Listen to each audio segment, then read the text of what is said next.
The distress signal came without coordinates, just static laced with a child's voice, whispering, "Help me," over and over, like a broken prayer. The planet was dead on every map, a scorched ruin covered in black storms and bones older than memory. Yet the voice kept calling as if buried deep inside the soil itself. No one volunteered to go, not the soldiers, not the drones, not the bounty crews.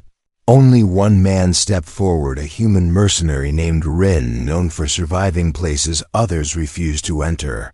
They told him it was suicide, told him the signal was probably bait set by creatures who wore human skin. But he said nothing, just loaded his blade and dropped into orbit. The moment his boots touched the ash, the wind died, and the planet exhaled something thick and hot and ancient. Beneath the surface were tunnels not made by tools, but by something alive, something that pulsed with heat and hunger. And deep inside one of those tunnels, the voice called out again, softer now, like it knew he was near. When Rin found the source, he did not find soldiers or rebels or ghosts. He found two small alien twins huddled together with wide eyes and glowing veins. And the moment he touched them, the walls screamed. Behind him, something began to crawl out. From the stone, something with too many eyes and no face at all. And as Rin drew his blade, the twins whispered again, but this time not for help. This time they said, "Don't let them take us like they took her." Rin dropped through the black clouds like a blade falling into silence, his armor hissing against the acidic wind that clawed at him from every side. The shuttle behind him exploded into ash the moment it lifted off the planet, refusing to stay even 1 second longer than necessary, leaving him completely alone on the dead world of Vecron 7, a place marked forbidden on every galactic map since the first collapse. The ground beneath him cracked with every step, like it remembered pain and didn't want to be walked on again. The air was too still, too warm, and the smell of scorched bones drifted from beneath the soil with every shift of wind. His HUD flickered as the signal grew stronger, guiding him toward a jagged structure buried halfway into a canyon where the ruins of some forgotten temple stretched upward like broken fingers clawing at the sky. Inside, the signal became clearer, and the whisper turned to words, a child's voice repeating, "Help us," over and over, not panicked, not loud, just steady, like it had been saying it for days, maybe weeks, maybe years. Rin drew his blade and entered the structure, every surface inside covered in a black moss that pulsed faintly like it was alive and breathing. The deeper he went, the more the walls tightened, until he reached a collapsed chamber at the bottom, where a faint blue glow lit the dust and silence, and in the middle of it all, two small alien children sat huddled together with eyes like liquid silver and skin lined with glowing threads. They stared at him without moving, without speaking, until he knelt slowly and reached out, and then the younger one finally whispered the word "help" again and touched his hand. The instant their skin met, the chamber trembled, and the moss on the moss walls recoiled as if burned. Then, from behind the broken arch, a sound emerged that made Rin's blood freeze. Not a growl, not a roar, but a breath. A long, slow breath, like something ancient had just woken up. He grabbed both twins and backed toward the exit, but it was already too late. A shadow moved across the far wall, stretching unnaturally tall with too many limbs and no eyes, in a body that dripped like it was melting, and yet it moved with speed and purpose. Rin ran, gripping the twins tightly against his chest as the corridor behind him collapsed with each step, the creature tearing through walls like paper, shrieking with hunger and heat. The exit was almost sealed, but he slammed his blade into the mechanism and forced it open, jumping through as the monster's claws scraped his armor and tore a deep gash across his back. They tumbled into the open canyon and rolled across the stone as the door slammed shut behind them. But even from outside, Rin could hear the thing pounding and screaming on the other side. The twins were shaking, but unharmed one of them clung to his shoulder while the other looked up at him and whispered again, "Not help this time, but they're not. The only ones more are coming, and they smell you." Rin stood slowly, the pain in his back already bleeding into his spine, but he ignored it as he scanned the horizon and saw the black fog shift in the distance as shapes began to move within it, dozens, maybe hundreds, drawn to the scent of the children, drawn to the heat of human blood. He looked down at the twins, then up at the sky where no shuttle would come, and knew this wasn't a rescue mission anymore. It was a war, and he had just stepped into the center of it with nothing but a broken blade and 2 children that monsters would do anything to take. He didn't ask questions, didn't wait for answers. He just whispered, "Stay close," and started walking. Because whatever was coming, he would face it head on, and he would not stop until every single one of them was dead. The ground quaked with every step Rin took, as if the planet itself was trying to shake him off its dying skin. The twins held tightly to his sides, one clinging to his leg, the other gripping the torn armor on his back, their glowing veins pulsing faster with every sound that echoed from the canyon walls behind them. The shrieks grew louder, higher, more layered, like hundreds of mouths screaming at once, hungry for breath and blood. The fog was closing in fast, and with it came the first wave of them, monsters made not of flesh but of twisted bone and shadow, their limbs too long, their bodies stitched from war, and poison eyes glowing with the same blue light that lined the ruins they had left behind. Rin turned to face them, his breath steady, but his mind burning with every possible exit, every route, every way to keep the twins alive. Even if it meant dying here, buried under the weight of this nightmare. He placed the children in the hollow trunk of a dead vine tree and whispered, "Stay quiet, stay low, stay hidden," then stepped into the clearing where the first beast leaped from the mist, its jaw unhinged and skin rippling with black fire. His blade met it mid-air, slicing through bone and memory, and before the body hit the ground, another one charged, claws scraping the stone with sparks and hate, and Rin moved again, not thinking, just surviving, letting instinct guide him, letting pain remind him what was real. Each strike was answered with a shriek, each dodge left a scratch, and every cut spilled a liquid that hissed against the ground like acid trying to bury truth in smoke. The air thickened as more emerged, 20, then 30, then 50, circling him in patterns that defied logic, their bodies moving like they shared one mind. And Rin understood this wasn't just a fight. This was a test, one designed to wear him down slowly, to study him and break him piece by piece. But he didn't break. He bled, he fell, he stumbled, but he never stopped his blade carving arcs of light in the dark, his body moving through fire and fear until the last creature fell with a gurgled scream and dissolved into ash at his feet. Silence returned, but it was not peace. It was warning, the kind that comes before the next storm.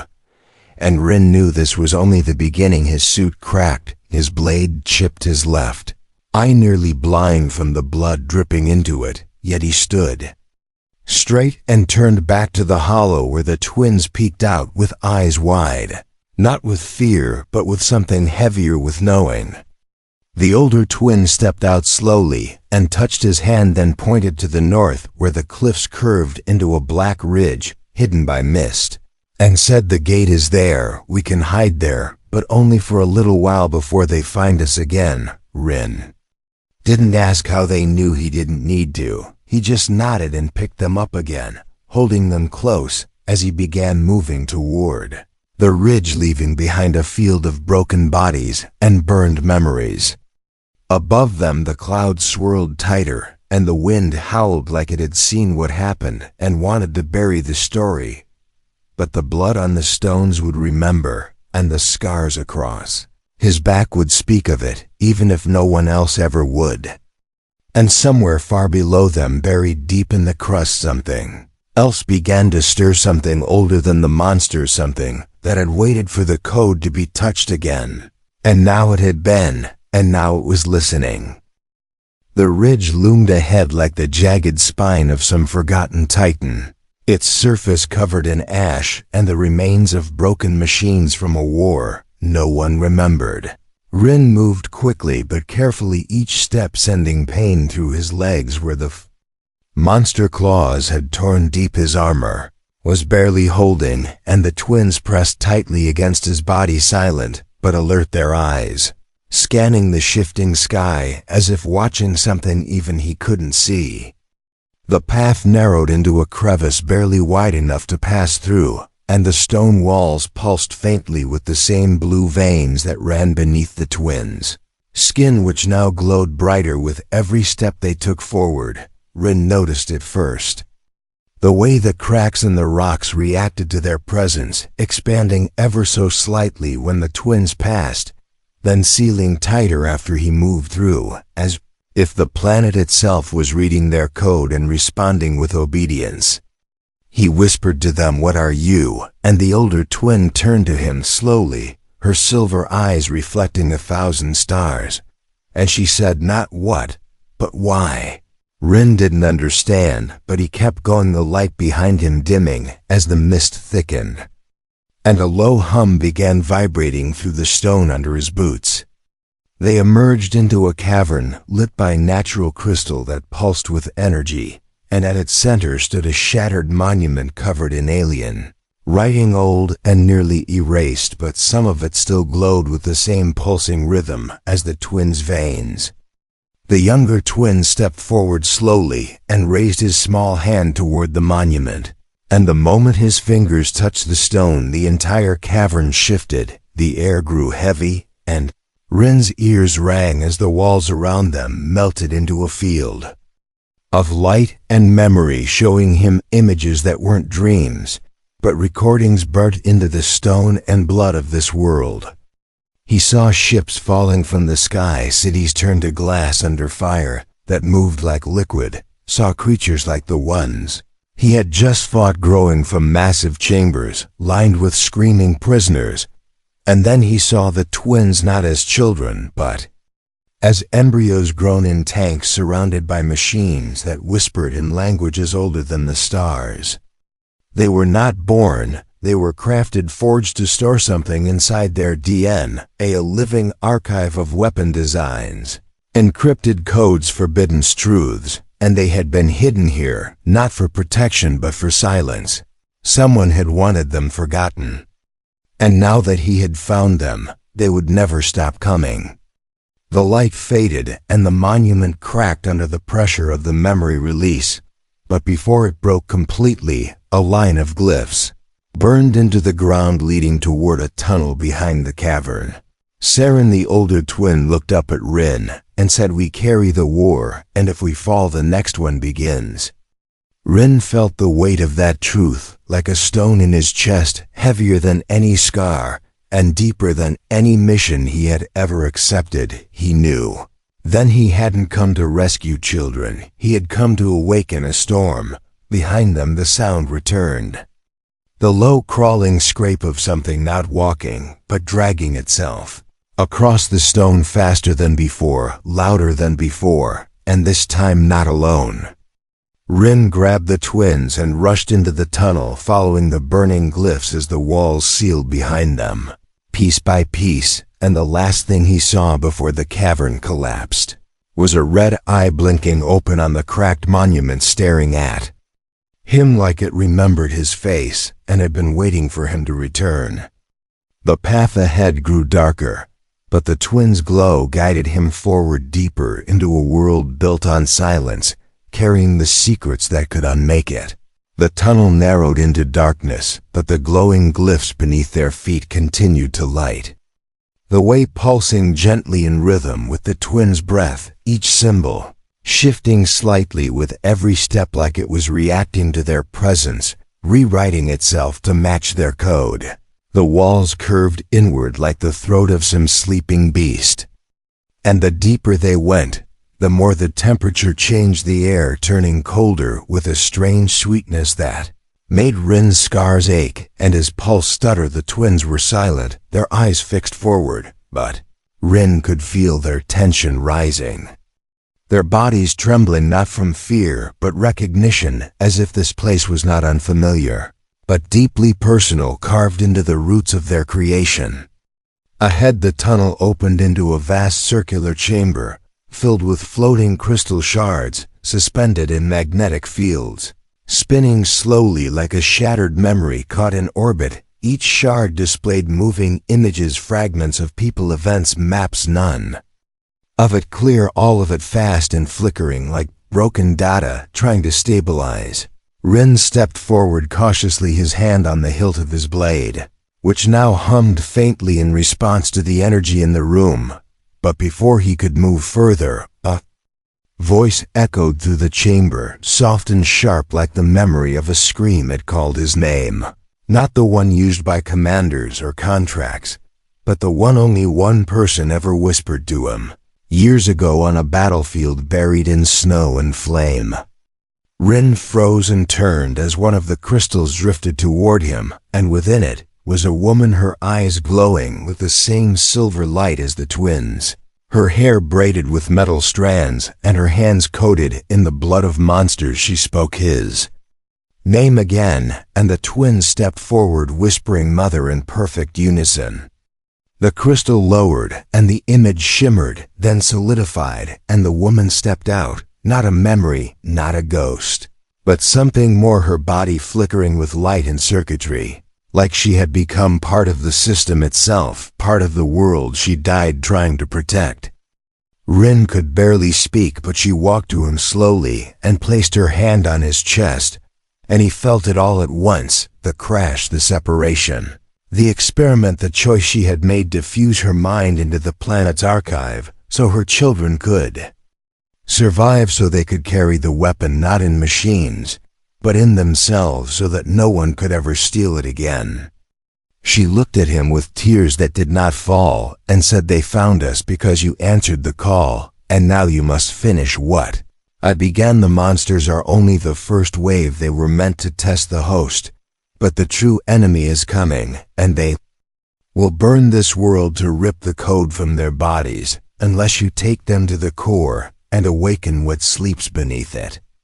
Rin tried to speak, but the words failed him, his heart breaking with the weight of what he had lost and what he had found. Her touch lingered and then faded as she stepped backward, her form dissolving into light that flowed into the twins, and their eyes widened with new awareness, new strength. Their voices no longer frightened but calm as they said, "We remember now, and we know what we must do." Behind them the crystals shattered in unison, and the floor began to rise, forming a lift that carried them upward through layers of shifting stone and whispering roots. And as they rose, Rin looked down at the fading light where the woman once stood, and whispered, "I never stopped looking for you." And the twins both turned and said, "We know." The chamber above opened into a sky of swirling storms and distant fires, and in the far distance, a tower of black metal pierced the clouds, and from its tip a red flare burned like a signal, and Rin knew whatever was waiting at its base had already seen them coming. The wind screamed as the lift emerged into the open, the sky above churning with storms of ash and lightning, the air charged with a pressure that made Rin's every breath feel heavier than the last. The twins stood silently beside him, their glowing veins now brighter than before, their steps in perfect unison, as if some new awareness guided their bodies through instinct and memory. The path ahead stretched toward a blackened valley where the ground was split by ancient scars, and molten rivers flowed between bones of broken machines and fallen giants. The tower stood far beyond the horizon, a jagged spire of metal and stone wrapped in red lightning, but between them and that final point rose a wide circular battlefield carved into the planet's skin like a wound that never healed. At its center were 300 figures, tall, motionless, silent, each one different in form, yet all sharing the same darkness in their design. their armor fused with bone, their eyes burning with red light, their weapons already raised as if frozen mid-strike, waiting for a signal to move. Rin stepped forward, blade humming faintly, his armor cracked. His body still bleeding from wounds that refused to close. The twins remained behind him and whispered in perfect harmony, "This is the Hall of the Forgotten, the last test of the Guardian. Line, you cannot pass through it, you must survive it, and in doing so earn the right to awaken the core." The moment his foot touched the black stone of the arena, the silence shattered. A single drumbeat echoed from beneath the ground, and all 300 warriors moved at once, their movements fast, smooth, deadly coordinated, not like individuals, but like a hive. And Rin barely had time to raise his blade before the first one reached him, claws slicing through air faster than thought. But Rin moved through it, dodging, striking, spinning, using every ounce of muscle memory and instinct he had built in the blood of 100 battles. He didn't count the kills, he couldn't, he just kept moving every second. A new strike, every breath a new dodge, and every heartbeat felt like it could be his last. The ground soon became slick with burning fluids, the air filled with the scent of ozone and death, and Rin's vision blurred as sparks rained down from shattered blades and broken armor. He was hit again and again, body folding under the weight of fatigue, but he stood every time, screaming through gritted teeth as his blade cleaved another enemy into pieces. The twins watched from the edge, their hands pressed together, eyes closed, as if channeling something ancient, something buried inside them into Rin's mind, guiding his movements, showing him patterns before they formed and attacks before they landed. And soon he stopped reacting and started flowing, his movements no longer defensive but fluid, like a river of violence shaped by purpose. 100 fell, then another 100, and still he moved, still he fought, until the final 50 surrounded him in silence and moved in perfect sync. But Ren was no longer just human. He was fury and purpose and memory reborn through pain and will. And when the last enemy fell, the arena stood quiet again. Broken bodies scattered across the black stone, and Rin dropped to his knees, coughing blood, hands shaking, eyes blurred but alive. The twins stepped forward, placed their hands on his shoulders, and whispered, "You did not pass the test, you became the answer, and now the core will open to you." As they turned toward the path beyond the arena, the black ground shifted, revealing a staircase descending deep into the planet's core, glowing with the same ancient light that lived in their veins. And Rin knew the next step would not be a battle of blade, but of memory and mind, and if he failed there, it would not be his body that broke, but his soul. The stairs descended into a silence so deep it felt alive, each step echoing through the stone like a drumbeat from the center of the world. The air was thick with heat and memory, and the deeper they went, the more the walls began to change, smooth surfaces turning into flowing veins of light that pulsed in sync with the twins' breath, their skin glowing brighter with every step, their presence waking up something buried beneath the layers of earth and war and time. Rin followed closely, behind, still bleeding, still scarred, but unshaken, his grip tight on the hilt of his blade, though deep inside, he knew this fight would not be won with weapons. The light grew stronger ahead until the staircase opened into a massive underground chamber.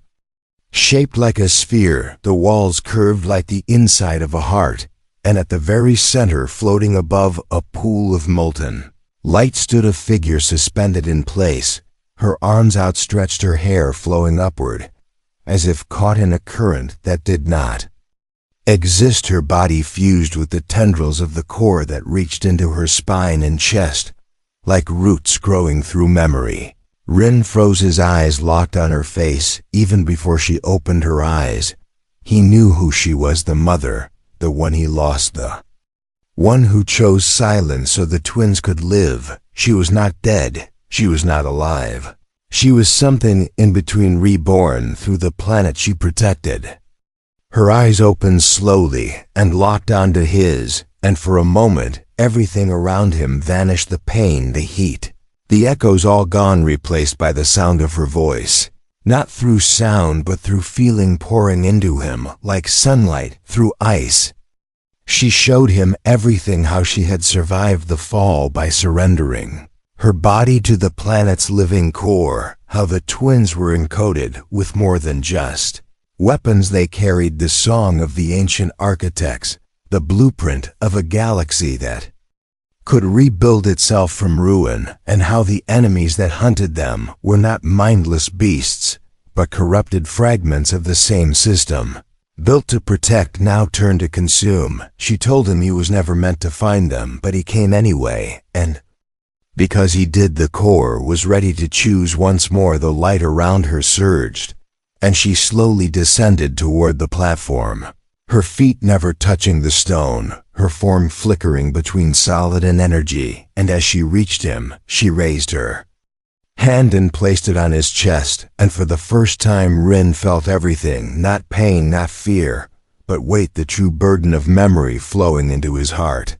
Every battle she fought, every scream she buried, every moment she spent dying slowly so her children could live it, passed into him like fire burning through his bones, until he collapsed to his knees, eyes wide, gasping for breath, not because of the pain but because of the truth it carried. The children knelt beside him, their hands on his shoulders, whispering words of grounding and warmth and balance.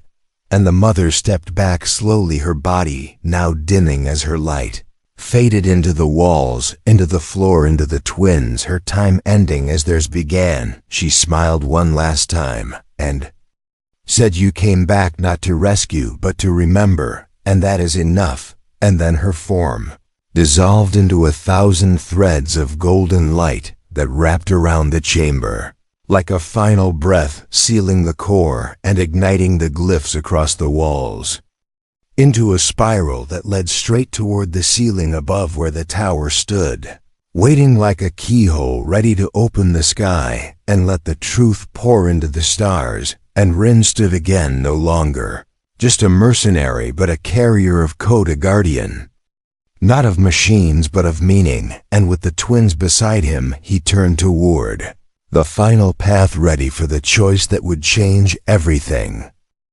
The path rose like a spine of light through the planet's core, lifting Rin and the twins toward the tower above, where red lightning still carved itself across the sky, and shadows circled like vultures, waiting for the final moment to strike. The air thinned as they ascended, but the weight on Rin's chest only grew heavier, not with fear or pain, but with the crushing gravity of purpose. The twins walked ahead of him, now their steps light, their eyes glowing, not just with knowledge but with something deeper, something ancient that pulsed beneath their skin, like an echo from the architects who made them. Each movement they took resonated with the tower, as if the structure recognized them and answered their presence with bursts of golden fire that lit the storm around them. When they reached the summit, the platform bloomed open like a flower, revealing a pedestal shaped like a heart, split into 3 veins, one for each of them. And the moment they stepped forward, the storm above froze, the clouds stilled, the wind silenced, and the red lightning coiled back into the tower's tip like it was bowing to them. Rin looked around at the endless horizon of broken cities and scorched soil, and then to the sky where stars tried to pierce through the smoke but failed. He placed his hand on the pedestal, and the twins did the same, and in an instant, everything changed. The sky cracked with white light, not destructive but cleansing, as if the world had held its breath for 1,000 years and was finally allowed to exhale. The light poured from the tower into the ground, racing across the surface like veins, reawakening a body long thought dead. And with it came sound, not a roar, not a scream, but voices, whispers, songs, laughter, cries, echoes of civilizations long lost, returning to memory, not to haunt, but to heal. Rin fell to his knees not from exhaustion, but from the overwhelming flood of what he now carried, because the pedestal did not just react to their touch, it released the archive itself directly into him. Every memory, every war, every love story, every betrayal, every hope buried beneath forgotten ruins, now lived in him, layered within his mind like a second soul trying to breathe. He saw himself not as a man, but as a thread in a fabric too vast to grasp a single note in a symphony of survival. And in that moment he realized the reward was never treasure or glory or power. It was truth pure, raw, unfiltered truth about who they were, about what had been lost, and about what could still be saved. The twins reached for his hands, their faces soft, their voices calm, as they whispered, "You were not chosen because you were strong. You were chosen because you remembered. And now the galaxy will too." Their words wrapped around him like warmth, but it couldn't stop the tears that fell without shame, because inside those memories he saw her again, the mother, the woman he failed, the woman he found, the woman who gave herself to save more than just her children. She gave herself to save meaning itself, and now he was the one who carried it forward. As the tower dimmed and the light settled back into the earth, the sky finally cleared, and for the first time in centuries, the stars shone bright over Vecran 7, casting their light on a world no longer dead, but reborn. Rin stood slowly, the twins beside him, his scars burning not with pain but with purpose, and as they turned away from the tower, ready to walk into a galaxy that had forgotten its soul, a signal burst from the heart of the planet, racing into the dark to awaken those who still listened, carrying a single message, not of conquest, not of war, but of remembrance. And in that message one name echoed through the stars. Not his, not theirs, but hers, the one who gave everything and left behind not an army, but a legacy. If you love thrilling HFY sci-fi stories like this, turn on the bell icon so you never miss the next twist in our sci-fi universe. Make sure to hit that subscribe button.